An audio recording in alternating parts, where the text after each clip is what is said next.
Islamabad talks मुकम्मल हो गई। कुछ नुकात के ऊपर पेश रफ्त और कुछ नुकात ऐसे हैं जिसके ऊपर मज़ीद काम करने की ज़रूरत है। इसको हम ये नहीं कह सकते कि बातचीत का सिलसिला टूट गया या उससे निकला कुछ नहीं, क्योंकि ये वो दो ममालिक हैं जो 1979 के बाद पहली दफ़ा पाकिस्तान में आकर आमने सामने बैठे हैं। तो 47 ईयर्स के बाद जहाँ पर बहुत ही ज़्यादा एक मुखासमाना रवैया दोनों के माबैन रहा हो, एक दूसरे के ख़िलाफ़ लड़ रहे हो, अमेरिका उसके ऊपर जाके बमबारी कर चुका हो, उसका न्यूक्लियर प्रोग्राम डिस्ट्रॉय कर चुका हो, तो ऐसी सूरत हाल के अंदर अगर वो दो मुल्क बैठ के कुछ नुकात के ऊपर एग्री कर लेते हैं और 21 आवर्स की जो लिखा है उन्होंने कि तवील आपस में बातचीत का सिलसिला भी चला, तो ये बज़ाते ख़ुद काफ़ी बड़ी कामयाबी है। इसको आगे चलना चाहिए। उम्मीद यही है कि इसका फ़ेज़ 2 आएगा, जल्दी आएगा, और ये जो राब्ता साज़ी शुरू हुई है पाकिस्तान की वसातत से, इसके अंदर सऊदी अरेबिया और चीन भी पाकिस्तान को सपोर्ट कर रहे हैं, और टर्की भी पाकिस्तान को सपोर्ट कर रहा है, और इजिप्ट भी पाकिस्तान को सपोर्ट कर रहा है। तो ये सिलसिला आगे चलेगा, यही तवक्को है, ज़्यादा उम्मीद यही है, और दुआ भी यही है कि आगे चले और कामयाबी से हमकिनार हो। दोनों मुल्कों के पास इसके अलावा ऑप्शन भी कोई नहीं है। पाकिस्तान ने किसी की कनपटी पे बंदूक रख के ला के यहाँ नहीं बिठाया, ना अमेरिका ईरान को मुकम्मल तौर पर वाइप आउट कर सकता है।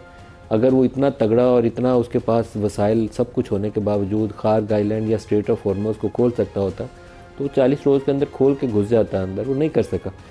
अंदर जाना क्या नामुमकिन है? अंदर जाना मुमकिन है, लेकिन अंदर जाके जाने गंवाना वो लाजिम है। अंदर जाएंगे तो जाने भी जाएंगी। खार्ग आइलैंड में घुसना मुमकिन है, बिल्कुल जा सकते हैं अंदर, लेकिन रोज़ाना बॉडी बैग्स उठाने पड़ेंगे, उसके बगैर वहाँ रुक नहीं सकते। यूक्रेन के पास एक ऐसा ही जजीरा था स्नेक आइलैंड के नाम से, रूस ने कब्ज़ा कर लिया, बाद में छोड़ना पड़ा क्योंकि रोज़ाना बॉडी बैग्स उठाने पड़ते। तो यही सूरत हाल खार्ग आइलैंड की, स्ट्रेट ऑफ हॉर्मुज़ की भी है। 25-30 किलोमीटर है, कहाँ जाके छुप के बैठेंगे? अगर इतने तगड़े जवान होते तो ले जाते अपने शिप्स और अंदर जाके बैरी बेड़ा खड़ा करके वहाँ रुक जाते। नहीं गया अमेरिका। अमेरिका ने क्या किया? उसने कहा कि ईरान ने तो बंद की हुई थी, पहले रोज़ कहते थे खोलो खोलो खोलो, नहीं खोलोगे तो छोड़ूंगा नहीं, गाली के भी लफ्ज़ इस्तेमाल किए। अपने इत्तेहादियों को भी कहा कि मेरे साथ था स्ट्रेट ऑफ हॉर्मुज़ को खुलाओ। अब उन्होंने कहा कि अच्छा नहीं खोलते, ना खोलो, मुझे यहाँ से कुछ नहीं चाहिए। उन्होंने स्ट्रेट ऑफ हॉर्मुज़ को ही ब्लॉकेड कर दिया कि ना यहाँ कोई शिप आएगा ना जाएगा। इसकी इम्प्लीकेशन क्या है? इसकी इम्प्लीकेशन सबसे बड़ी इस वक्त चाइना के लिए है। चाइना खार्ग आइलैंड जो तेल प्रोड्यूस करता है उसका 90% जो है वो जा रहा है चाइना को। और इस तमाम अरसे में 40 रोज़ के दौरान भी जब सब कुछ हो रहा था, हॉर्मुज़ के रास्ते भी बंद थे, ईरानी तेल बदस्तूर चाइना जा रहा था।